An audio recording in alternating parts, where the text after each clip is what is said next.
Au temps jadis, il n'y avait ni ciel ni terre. Il n'y avait au monde que l'eau et les deux êtres qui la gouvernaient. L'eau douce était le domaine d'Apsu, et l'eau salée celui de son épouse Tiamat. Mais dans ce temps-là, ces deux royaumes se confondaient, car il n'existait encore ni rivière ni mer.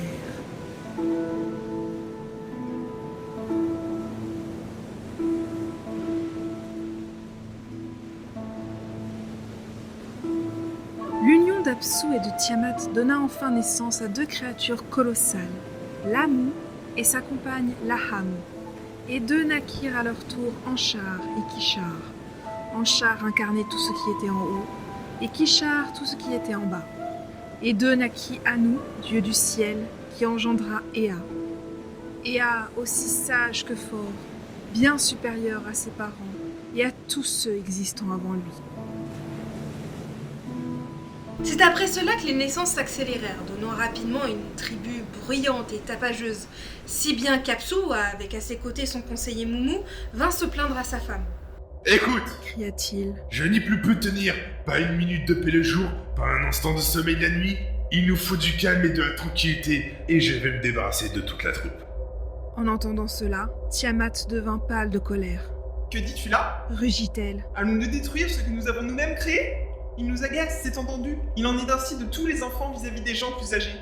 Mais nous n'avons qu'à en prendre notre parti. » Malheureusement, Apsu ne tint pas compte des paroles de sa femme, et encouragé par Moumou, son conseiller, il prit sa décision et alla l'annoncer aux autres dieux.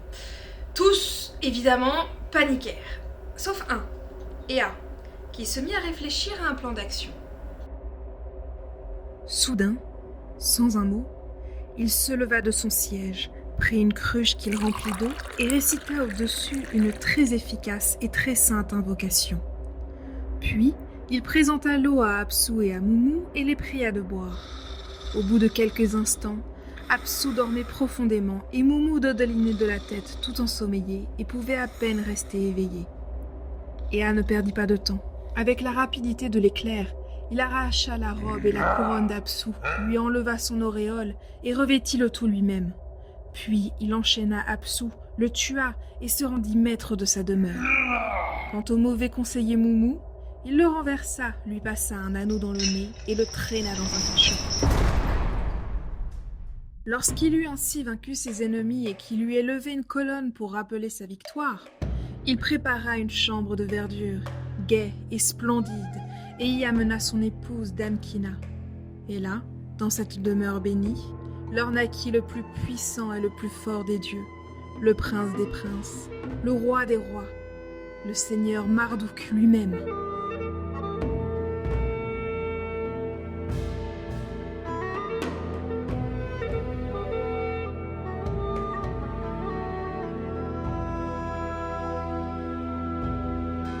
Cet enfant divin était admiré de tous, mais au fur et à mesure des années, ses aventures et surtout ses nombreux caprices en agacèrent plus d'un, qui vinrent se plaindre à Tiamat.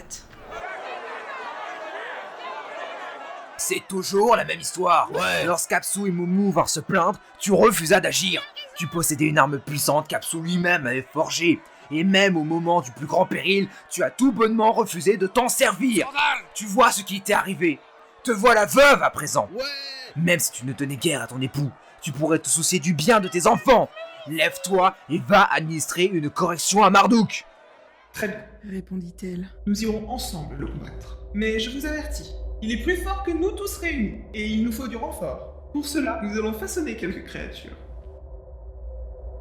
Jour et nuit, il conférait et établissait des plans de campagne. Tiamat faisait surgir de terribles bêtes à dents acérées, impitoyables dans le carnage, et dans leurs veines, en guise de sang, elle versait un dangereux venin. C'étaient des monstres furieux, environnés de feu et des flammes. L'éclat dont ils étaient revêtus était si intense que ceux qui les apercevaient devaient fatalement tourner les talons.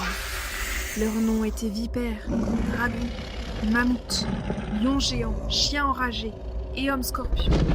Il y avait les terrifiants génies de l'orage, vampires, et centaures. En tout 11 créatures horribles acharnées au combat, à l'attaque desquelles nul ne pouvait résister.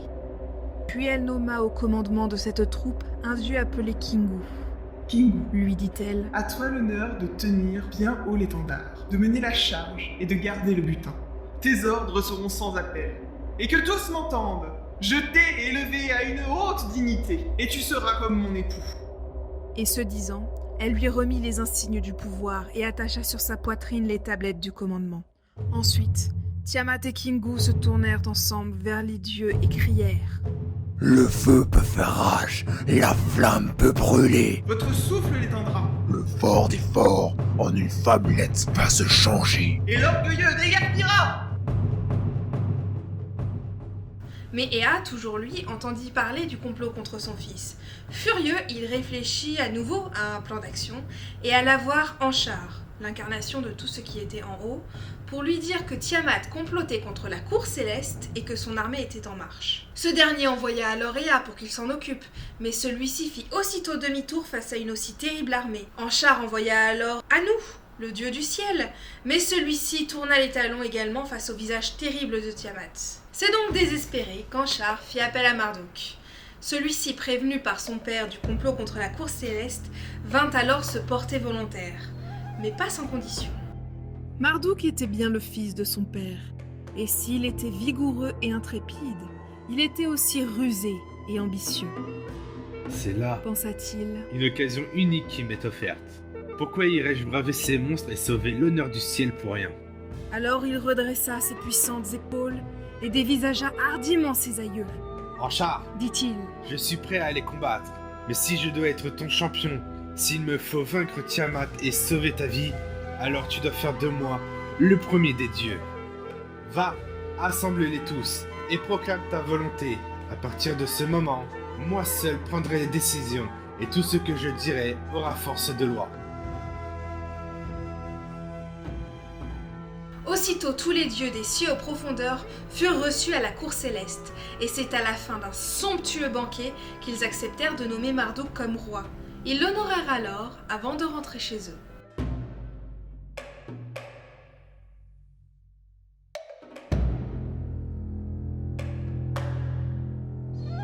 aussitôt que les dieux furent retournés dans leur demeure, Marduk se hâta de préparer les armes du combat.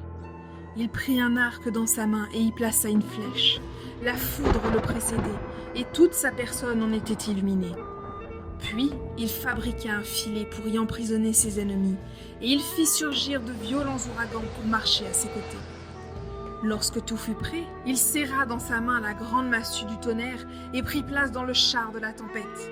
4 monstres le tirèrent, furieux, cruels, tempétueux et rapides, chacun débordant de venin, indomptable et dévorant.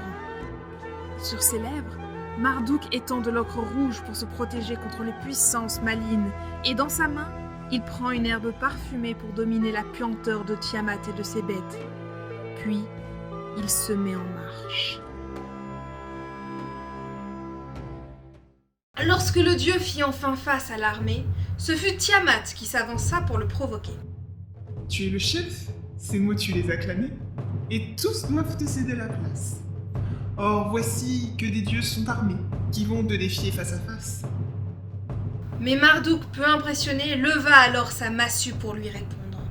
À toi était la force et le pouvoir. Tu étais reine universelle, mais d'intérêt tu ne pouvais avoir que pour bataille, lutte et querelle.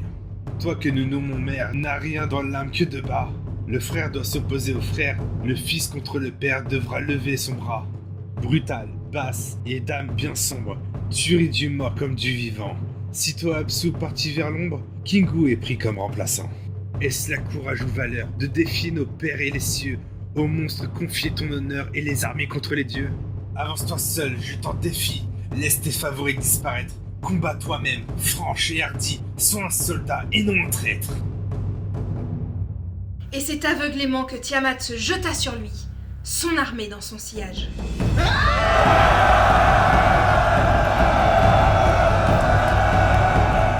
Mais Marduk était prompt.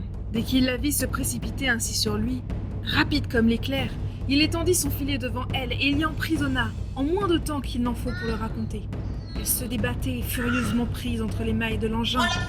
Ensuite, Marduk appela l'ouragan qui se tenait à l'arrière de l'armée et le fit avancer. L'ouragan chargea et se précipita dans les mâchoires béantes de Tiamat, si bien qu'elle ne pouvait plus refermer ses lèvres. À l'instant, Marduk prit son arc et lança une flèche dans la bouche grande ouverte. Et la flèche pénétra dans son estomac, déchira ses veines et perça son cœur.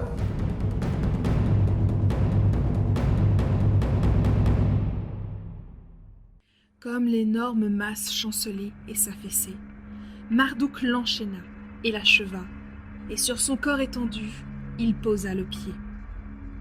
Aussitôt, le reste de la troupe fut maîtrisé, les 11 créatures matées, et Kingu reçut le jugement spécifique de ne plus être compté parmi les immortels. Mais pour Marduk, ce n'était pas terminé. Saisissant la carcasse de son ennemi, il l'ouvrit en deux comme on fait d'une coquille d'huître. Il éleva en l'air une des moitiés pour en former la voûte céleste, le firmament. Puis, il arpenta toute la longueur des eaux qui se trouvaient sous cette voûte. Il les mesura et les recouvrit de l'autre moitié du corps de Tiamat, et ce furent là les fondations de la terre. Il établit Anu en maître dans le royaume placé au-dessus du firmament. Il donna à Enlil le domaine entre le firmament et la terre, et Ea fut maître des eaux souterraines. Marduk distribua ainsi des places aux autres dieux, et il créa les astres pour briller dans le ciel, et il organisa la durée et les époques de leur révolution. Il détermina le parcours des étoiles et la longueur des mois. Il ouvrit une porte à l'est par laquelle le soleil pouvait passer à l'aube, et une autre à l'ouest par où il pourrait se retirer au crépuscule. Quand ce fut fini, bien que satisfaits, les dieux se mirent à se plaindre de ne pas avoir de serviteurs pour s'occuper de leur temple. Marduk eut alors l'idée d'en créer à partir d'os et de sang pris sur l'un des dieux rebelles, et quand il leur fut demandé qui parmi eux était le plus coupable et serait donc sacrifié, sans grande surprise, tous désignèrent la même personne. Sur cette affirmation, Kingu fut tiré de son cachot et remis entre les mains d'Ea. Ea lui coupa la tête et lui ouvrit les veines. De ses os et de son sang, il forma une petite créature appelée Homme, destinée à servir les dieux et à veiller à leur bien-être. Alors, pleins de joie, les dieux se réunirent autour de Marduk. Seigneur Marduk, Crièrent-ils. tu as allégé notre fardeau et facilité notre tâche. Et nous voudrions te témoigner notre reconnaissance en t'élevant à un sanctuaire terrestre où toi aussi tu pourras parfois te reposer de ton labeur. Chaque année, nous y viendrons pour te rendre hommage et chanter tes louanges. Pendant 2 années entières, ils travaillèrent comme des esclaves, utilisant la brique et le mortier. Et la 3e année s'éleva la ville de Babylone, dominée par le palais de l'Ésagile, sanctuaire de Marduk.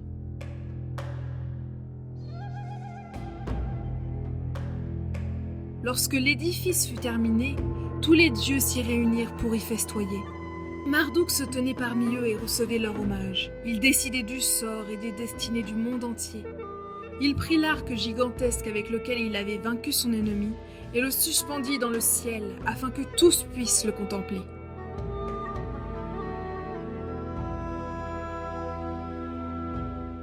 Et ainsi en a-t-il toujours été depuis ce jour. L'homme est le serviteur des dieux. À chaque nouvel an, les dieux accourent au sanctuaire de Babylone pour rendre hommage à Marduk. Il les instruit alors du destin du monde.